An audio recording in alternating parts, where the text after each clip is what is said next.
Welcome back to Mighty Habits. I'm Steven, And I'm Mary. and we're diving into a fascinating book today. Yeah. 12 Rules for Life, Mm. An Antidote to Chaos.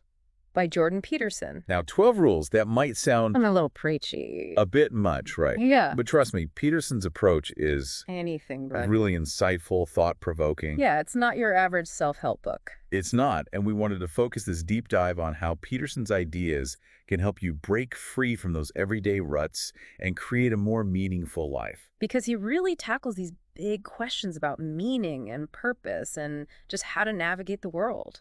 Yeah, and he has some interesting views on why so many people are feeling kind of lost and disillusioned, Especially men. particularly men. Yeah, what do you think about that? Well, he suggests it stems from a lack of meaning in life, that feeling that things are just happening to you instead of you shaping your own destiny. Right, like you're not in control. Exactly, and that can lead to resentment, feeling cheated by life. So how do we break out of this cycle of resentment and aimlessness? Well, Peterson has a maybe surprising answer. What's that? Cleaning your room. Cleaning your room. Oh. Yes. Yeah. It's not just about tidying up, though. Oh, okay. It's about taking control of your immediate environment I see. as a first step towards taking control of your life. So it's symbolic in a way. Exactly. It's about establishing a sense of order, proving to yourself that you can handle things within your control. That makes sense. I could see how that could be empowering, but how does that connect to finding meaning in the bigger picture of things? Well, Peterson argues that order is a prerequisite for meaning. It's like laying a foundation before you can build a house. I like that. So you start with order in your own life, even small things. Like cleaning your room. Exactly. Yeah. And that creates a sense of stability and purpose.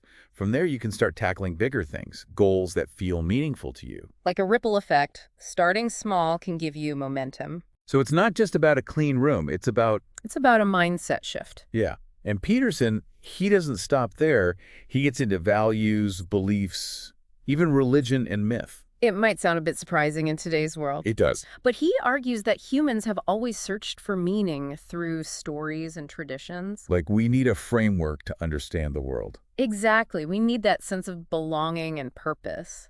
Now, Peterson, he's not afraid of a little controversy. Oh, no, not at all. He uses a really interesting analogy to illustrate some of his points about human behavior. Lobsters. Lobsters. Wait, what can we learn from lobsters? He uses them to illustrate assertiveness and social hierarchies. Okay, I'm intrigued, but a little scared. Well, he observed that the more assertive, more confident lobsters, they tend to be at the top. So is he saying we should all be like snapping our claws at each other to get ahead? Not quite. Okay, good. He's saying assertiveness, standing up for yourself, that's essential for a fulfilling life. It's not about aggression. No, it's about knowing your worth, setting boundaries, pursuing what you want. So there's a healthy way to be assertive. Exactly. It's a natural part of being human. So maybe those lobsters have something to teach us after all, even if it's not literal claw snapping. Exactly. But how does this assertiveness tie into that bigger picture of finding meaning and purpose? Well, Peterson argues that true meaning, it comes from engaging with the world, from taking on challenges and really reaching your full potential. And that requires a certain level of assertiveness, willingness to step out of your comfort zone and take risks. So we have to be active participants in our lives, not just sitting back and watching it happen. Exactly. And that's a core theme throughout his work. Taking responsibility. Yes, taking responsibility for your life, making choices that are in line with your values. And striving to be the best version of ourselves. Yes. It's a lot to unpack, but I'm already seeing things in a new light. That's the beauty of Peterson's work. Yeah, he really challenges you to think differently. He does. So we've covered a lot in this first part of our deep dive, from the power of cleaning your room to those unexpectedly wise lobsters. It's been quite a journey so far. It has, but we've only just scratched the surface. Stay tuned for part 2, where we'll delve deeper into Peterson's 12 rules and how they can help you create a more meaningful, purposeful, and maybe even a little less chaotic life. We were talking about those assertive lobsters before the break. Yeah, it's funny to think we can learn life lessons from them. Right, but it all connects back to Peterson's idea of taking personal responsibility. So it's more than just being assertive, right?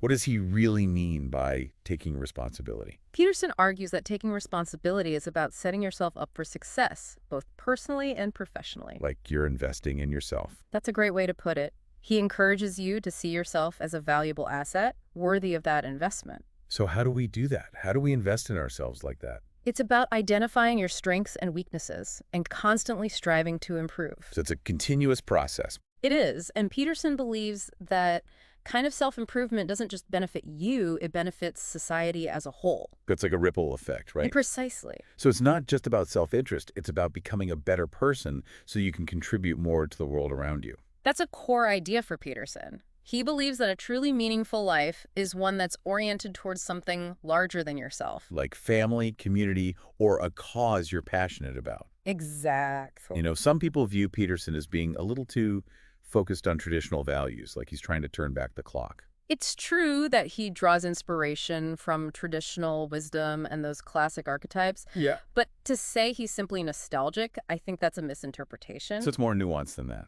It is. He's not advocating for a blind return to the past.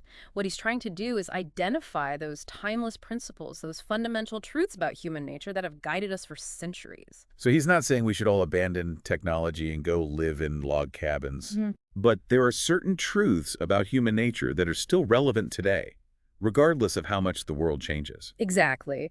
Take his emphasis on order and structure, for instance. That's something that comes up a lot in his work. He argues that chaos and the unknown, they can be terrifying, and humans naturally seek to create order out of that chaos. That makes sense. So his focus on rules and personal responsibility, those provide a framework for navigating the complexities of life. Like a set of guidelines, almost like a map for the journey, even if you don't know the exact destination. That's a great analogy. And it connects back to that idea that a meaningful life requires a sense of purpose and direction. Without those guiding principles, it's easy to feel lost and overwhelmed. Precisely. So it's not about blindly following rules, but rather about finding that framework for yourself that helps you create meaning and purpose. Exactly.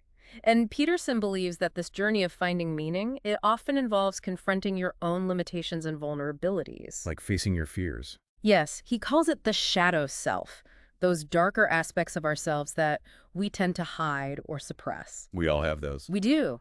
He argues that you can't truly understand yourself. You can't reach your full potential until you acknowledge and confront those shadows, those flaws. So it's about accepting all parts of ourselves, even the parts we might not like. Precisely. And Peterson believes that true growth comes from pushing beyond our comfort zones, from taking risks and facing those fears head on. That's when we build resilience and ultimately discover who we really are. Exactly. It can be a challenging process, even painful at times. I can imagine. But through those struggles and those strivings, that's where we find meaning and purpose. It's a powerful message, and ultimately, Peterson's message is one of hope and empowerment. He's saying that even in the face of all the chaos and uncertainty in the world, we have the power to create meaning and purpose in our own lives. We're not just victims of circumstance. We can take control and shape our own destinies. That's the heart of it. And that's a message that resonates with a lot of people, myself included. It's a very human message. Well, we've covered a lot of ground in this part of our deep dive. We've explored some of the key themes from 12 Rules for Life, personal responsibility, order and structure, and the power of confronting those shadow selves. It's been quite a journey. But we're not done yet. Stay tuned for the final part of our deep dive, where we'll take a look at some of Peterson's specific rules and the practical advice he offers for creating a more meaningful life. Welcome back to Mighty Habits. We've had quite the conversation about Jordan Peterson's 12 Rules for Life, exploring personal responsibility, meaning, and even what we can learn from lobsters. It's been fascinating, but I think our listeners are ready to hear about those 12 rules specifically. Yeah, let's get into the specifics. How can these rules help us create a more meaningful life? Peterson's rules are this interesting mix of practical advice and philosophical insights. Some are surprisingly straightforward, like stand up straight with your shoulders back. Oh, posture, yeah. I need to work on that one. It's about projecting confidence and self-respect. Just carrying yourself in a way that shows you value yourself. Yeah, I can see that. But then there are those more metaphorical rules, like treat yourself like someone you are responsible for helping. That one's all about self-care and compassion. It's so easy to be harder on ourselves than we would ever be on anyone else. We're often our own worst critics. Right. We neglect our needs, put up with bad habits, and just generally don't give ourselves the kindness we deserve. So this rule is a reminder to be kind to ourselves. It is. It's about prioritizing your own well-being, both Yeah. physically and mentally. Taking care of yourself so you can be the best version of yourself for others. Exactly. And that leads into another rule that I think is really important. Make friends with people who want the best for you. Our relationships have such a big impact on our lives, don't they? They really do. We've all had those friends who drain our energy or hold us back in some way. It's not always easy to recognize those relationships or Yeah. to let them go. It's not. But surrounding yourself with people who uplift and support you, people who challenge you in a healthy way. People who want to see you succeed. Exactly. Those relationships can be incredibly powerful. So posture, self-care, friendships. What other nuggets of wisdom does Peterson offer? One that I find particularly relevant in today's world is compare yourself to who you were yesterday, not to who someone else is today. Oh, that's a good one. Especially with social media. It's so easy to get caught up in comparisons. It is, but this rule reminds us that everyone is on their own unique journey. We all have our own timelines, our own struggles, our own triumphs. Precisely. So instead of feeling envious or inadequate because someone else seems to be ahead of you, Focus on your own progress. exactly, celebrate your own wins no matter how small they might seem. And remember that you're only in competition with yourself. That's the key. It ties back into that idea of personal responsibility. We can't control what other people do or achieve, but we can control our own efforts and choices. Peterson has a rule about parenting that I know has sparked a lot of conversation. Do not let your children do anything that makes you dislike them. It sounds harsh, but it's about setting boundaries. And teaching children right from wrong. Exactly. It's about guiding your children toward becoming responsible, well-adjusted adults. Sometimes that means being the bad guy and saying no, even when it's hard. It is. But ultimately, you're doing it because you love them and you want what's best for them. You're giving them the tools they need to thrive in the world. Precisely. We've talked about so many different aspects of life. Mhm. Self-improvement, relationships, parenting, and more.